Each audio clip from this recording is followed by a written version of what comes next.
या अल्लाह, लोग कहते हैं कि जब सारे रास्ते बंद हो जाते तो तू कोई ना कोई रास्ता जरूर खोल देता है, लेकिन मुझे तो अब कहीं कोई रास्ता नजर नहीं आ रहा।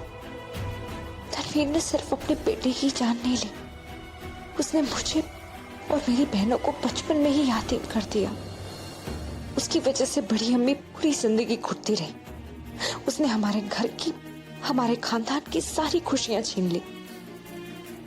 क्या करूं मैं उस औरत को सजा दिलवाना चाहती हूँ, लेकिन फैज जो चाहता है वो तो मैं सोच भी नहीं सकती।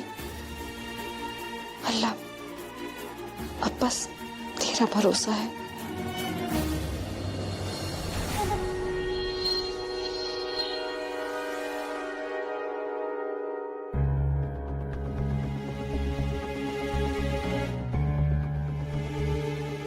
अब तुम इतना नाटक भी क्यों कर रही हो? अब देखो, ये बात तो है नहीं कि तुमने पहले कभी ऐसा किया नहीं है। क्यों? याद है उस रात किस तरह तुम मुझे और मेरे प्यार को ठुकरा कर भाग गई थी?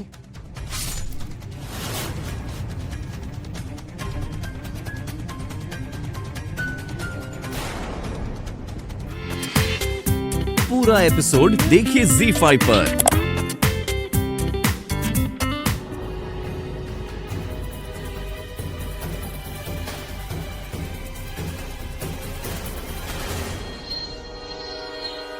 एक रात, यही तो चाहता हूं तुमसे। और तुम अपनी प्यारी बहन सनम के लिए इतना भी नहीं कर सकती है?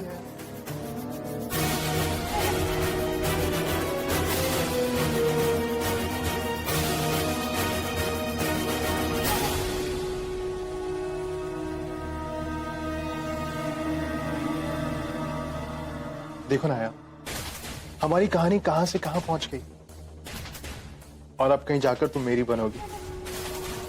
तुम्हें एहसास भी नहीं मैंने तुम्हें हासिल करने के लिए क्या कुछ नहीं किया। और आज मेरी ऑफिशियल सुहागरात है, वो भी बेगम साहिबा की बदौलत। तुम्हें अंदाजा भी नहीं है तुमने मुझे क्या दिया है। मुझे लग रहा है कि मैं खुशी के मारे कहीं मर ना जाऊं। या तुम बेहद खूबसूरत लग रही हो। तुम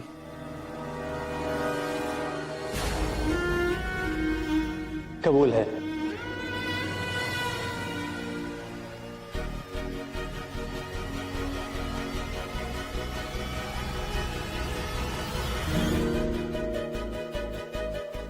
मुझे माफ कर देना राहत, मैं आपका भरोसा तोड़ रही हूँ, पर अपनी बहन की खातिर ये मुझे करना होगा।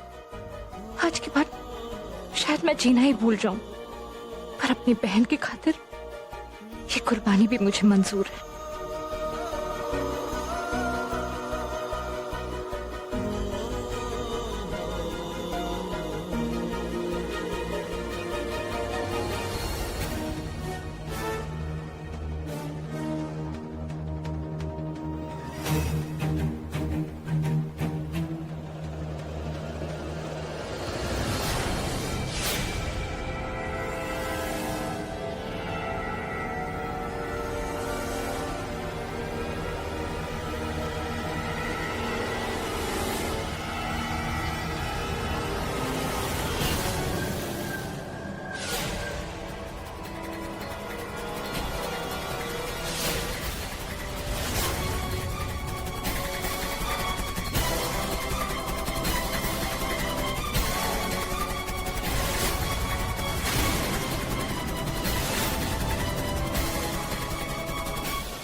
हया,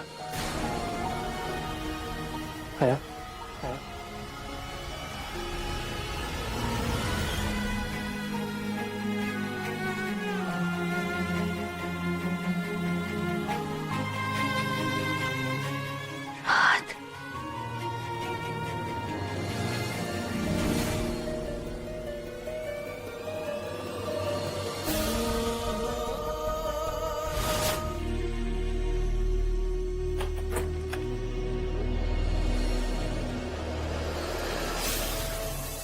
आपकी सनम इसी तरफ आ रही, वो आपसे अपनी बात मनवाने को कही।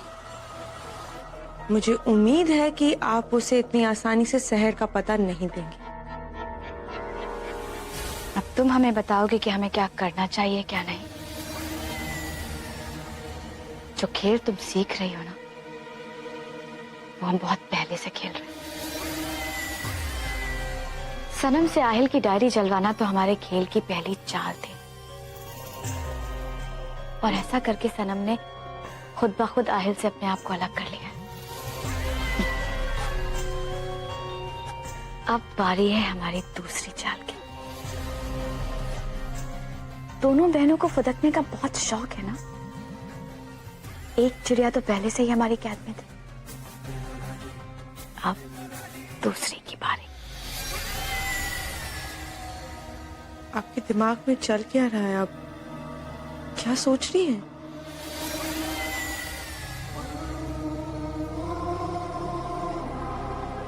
हम बहुत जल्द उन दोनों बहनों को उनके अंजाम तक पहुंचाने वाले। बहुत जल्द हम अपने बेटे रेहान का बदला उन दोनों बहनों से ले लेंगे। उन दोनों बहनों को हम खत्म कर देंगे, और जिस दिन ऐसा होगा ना, उस दिन हमारी कसम ही पूरी हो जाएगी।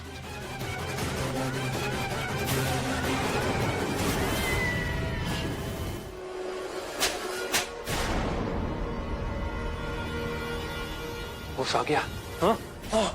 मैं कभी ख्वाब में भी नहीं सोच सकता था कि मैं तुझसे ऐसा कहूंगा, लेकिन मेरी दिली तमन्ना है कि तू एक ऐसी नींद सो जाए कभी होश में ना आए।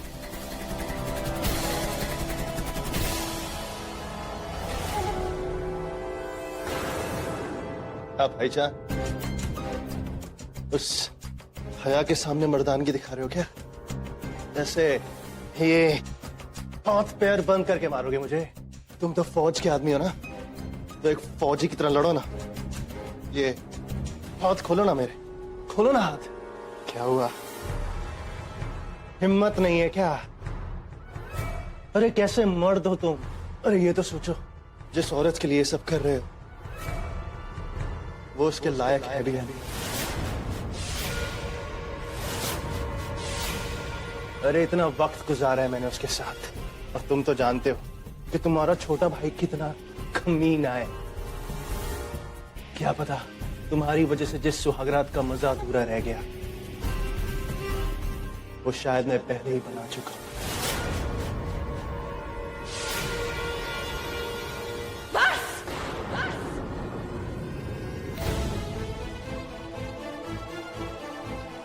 बस मर्दानगी दिखाने की जरूरत उन्हें होती है जिन्हें अपने मर्द होने पे शक होता है, और मर्दानगी की बातें वो करते हैं जो अपने उसूलों के पक्के होते हैं, जो जानते हैं कि औरत से किस तरीके से बात की जाती है, जो हर औरत को इज्जत की नजर से देखते हैं। एक अकेली और एक लाचार औरत भूख मिटाने का जरिया नहीं होती, वो एक जिम्मेदारी होती है।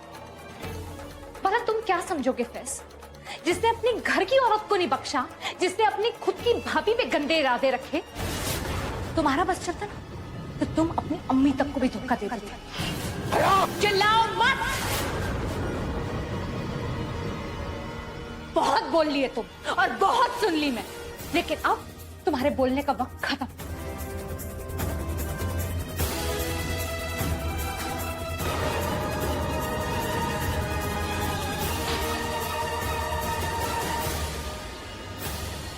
तुमने जो किया ना, वो प्यार नहीं था फैज, वो तुम्हारा वैश्यपना था।